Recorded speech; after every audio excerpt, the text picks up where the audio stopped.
Ontem nós concluímos a leitura do capítulo 8º do Evangelho de Lucas. É certo que sem ler o capítulo inteiro, nós não fizemos isso na liturgia. A partir de hoje, o Evangelho já é colocado no capítulo 9, que é um capítulo muito importante no conjunto do Evangelho de Lucas, sobretudo a partir da sua parte final, ali o capítulo 9, 51 em diante, porque vai ser toda a viagem de Jesus para Jerusalém, Jesus no caminho. Aliás, os primeiros cristãos são conhecidos como aqueles que seguem o caminho.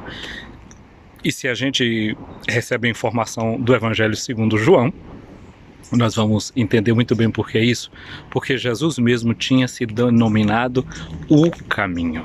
E Jesus, quando manda depois os discípulos pregarem o Evangelho, diz assim: fazendo o caminho, anunciem a boa nova.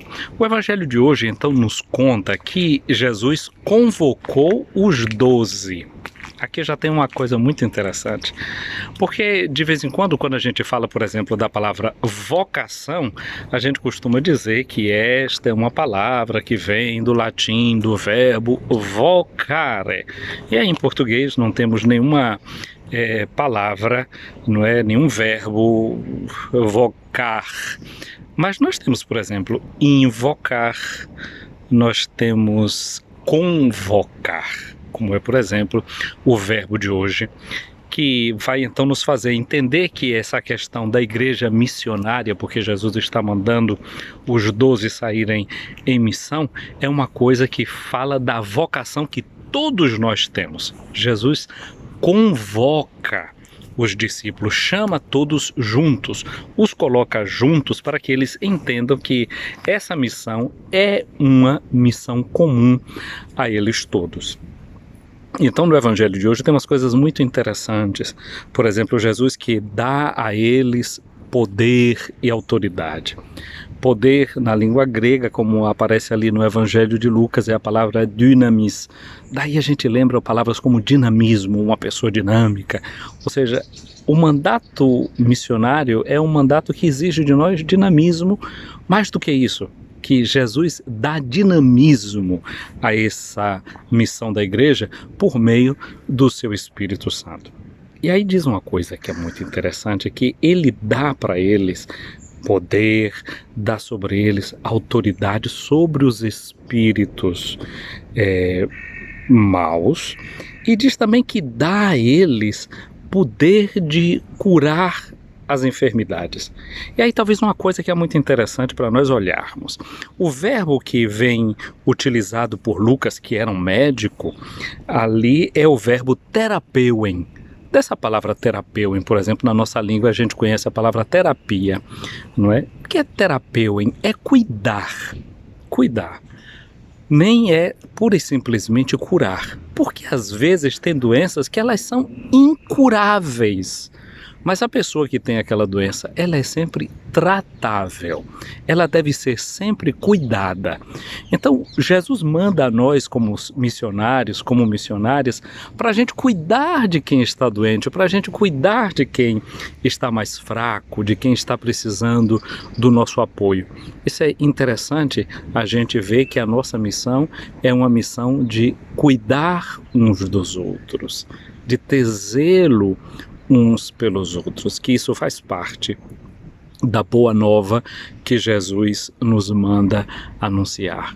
Então, no dia de hoje, eu acho que a gente poderia pedir a Deus, pedir ao Senhor essa graça de sabermos cuidar uns dos outros.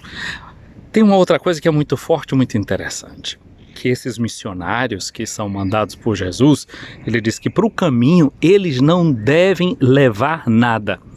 Aí, de novo, a atenção ao verbo que é usado em grego, medenairete, ou seja, não peguem nada. Não peguem nada para o caminho. Não peguem 2 túnicas, não peguem cajado, não peguem pão, não peguem dinheiro. Por quê? Porque eles devem ir na confiança do que é que eles vão encontrar, na confiança daquelas pessoas que vão recebê-los. Porque o grande ideal da comunidade cristã é que o evangelho possa ser capaz de, caindo no nosso coração, fazer com que a gente também abra a mão. E aí é uma coisa interessante, quando Jesus diz não peguem nada para o caminho, ele usa essa palavra 6 vezes, esse não pegar, de acordo com a tradução grega. E o 6 é um número que evoca o próprio ser humano, o homem que é criado no 6º dia. Então, o homem que deve abrir-se ao Evangelho é aquele homem que é renovado pela palavra do Evangelho e que deve ter confiança em Deus e deve confiar na força do Espírito Santo que gera relações novas na comunidade. Aí a gente não precisa ter a preocupação exagerada com o caminho, com a vida, com o futuro. Mas esse verbo que está dizendo aí, não é não peguem, é o verbo que na última ceia vai ser usado para dizer peguem e comam, isto é o meu corpo. Peguem e bebam, isto é o meu sangue. Em um certo sentido, esse evangelho traz uma característica eucarística.